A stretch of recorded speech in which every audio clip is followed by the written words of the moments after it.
বাচ্চা যখন হয়েছে বয়স তখন 90 উপরে 100 কাছাকাছি।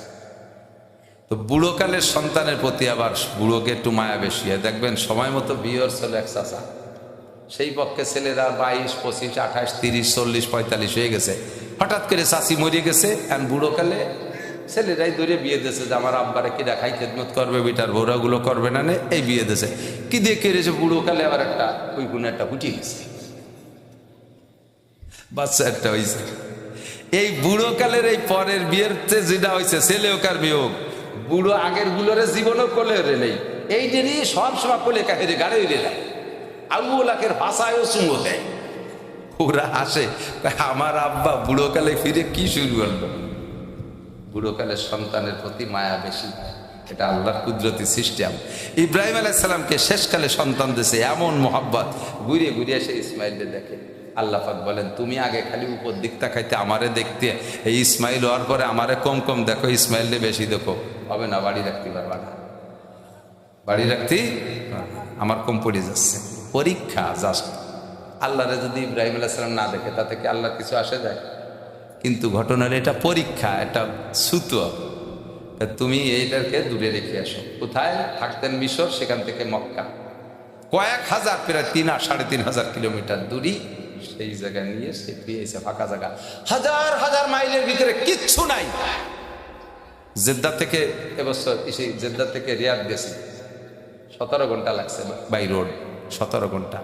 এমন এমন মরুভূমি, এই বর্তমানের মরুভূমি, তার মধ্যে কেউ ফেলাই দিলে সে বাড়ি যার খাই দেবে। আর এই হাজার হাজার কিলোমিটার মরুভূমির ভিতরে তারও লাস্টে যে পাহাড়ি জায়গা ফেলাই দিয়ে চলে গেছে।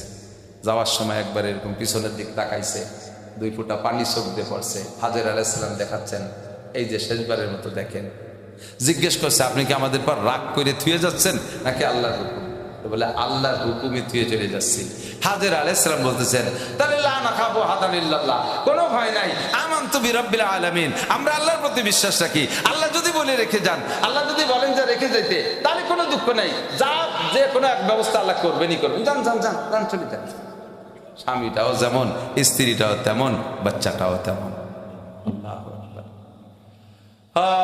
তারপরে তো কত কিস্সা, জমজম টমজম ইত্যাদি মিলে লম্বা কিস্সা। 13 বছর চলে গেছে। কয় বছর? 7 অথবা 13, 2 রকম আসছে, আরো 10, 7 থেকে 13 পর্যন্ত বিভিন্ন কওল আছে। এর ভিতরে ইব্রাহিম আলাইহিস সালামকে একটা দিনও অনুমতি দেয়নি যে যাই একটু দেখি আসো, আর হুকুম ছাড়া তো নবী এক কদম বাড়তে পারবে না। 13 বছর পরে যে স্বপ্নে দেখছে যে জবাই করতেছে, কিচ্ছা জানেন? আবার একটু চর্বিতে চর্ব। 13 বছর পরে স্বপ্নে দেখছে জবাই করতেছে, 100-100-300 উট গরু দুম্বা জবাই করার পরও স্বপ্নে দেখে যে তোমার সবচেয়ে প্রিয় জিনিসকে জবাই করা। তখন বলছে ইসমাইল ছাড়া আর কেউ না। সূরায় দার দিয়ে সেই 3500 কিলোমিটার পথ অতিক্রম করে আইছে। কাবা ঘরের পাশে সে সময় বেশ ঘরবাড়ি হয়ে গেছে। ইব্রাহিম ইসমাইলকে যখন রেখে যায় তখন কেউ ছিল না, এখন ঘরবাড়ি হয়ে গেছে, বেশ মহল্লা টহল্লা হয়েছে। তো ইসমাইল আলাইহিস সালাম কাবা ঘরের একটু পাশে খেজুরির ডাইগো চটা বানাচ্ছে, খেজুরির ডাল কেটে মার ঘর ছেড়ে দেবে, খেজুরির পাতা দিয়ে আর ওই ডাল দিয়ে ঘর ছাবে, এগুলি চটা বানাচ্ছে। চটা কয় তো আমাদের এদিক বাঁশের চটা। তো উনি আইসে ওই সন্দেহ করতে 3 মাসে তার রেখে গেছে, আর এখন হলো বড় হয়ে গেছে, চিনার তো কঠিন। তাই সে সন্দেহ মনে হয় এটাই হবে। আসসালামু আলাইকুম ইয়া বুনাইয়া মান আনতা মাসমুক, বাবা তোমার নাম কি? দাঁড়ায় সালামের উত্তর দিচ্ছে বড় ভদ্রতার সাথে, মিষ্টি। ওয়ালাইকুম আসসালাম ওয়া রাহমাতুল্লাহি ওয়া বারাকাতুহু, আনা ইসমাঈল ইবনে ইব্রাহিম খলিলুল্লাহ আলাইহিস সালাম।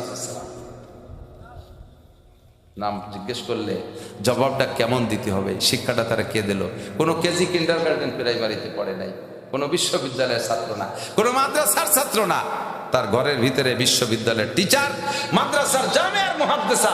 তার মা তাকে শিক্ষা দিয়েছে যে কেউ যদি তোমার নাম জিজ্ঞেস করে শুধু ইসমাইল বললে মানুষের চিনবে না, বাপের নাম সহ বলতে হয়। ইসমাইল ইবনে ইব্রাহিম খলিলুল্লাহ।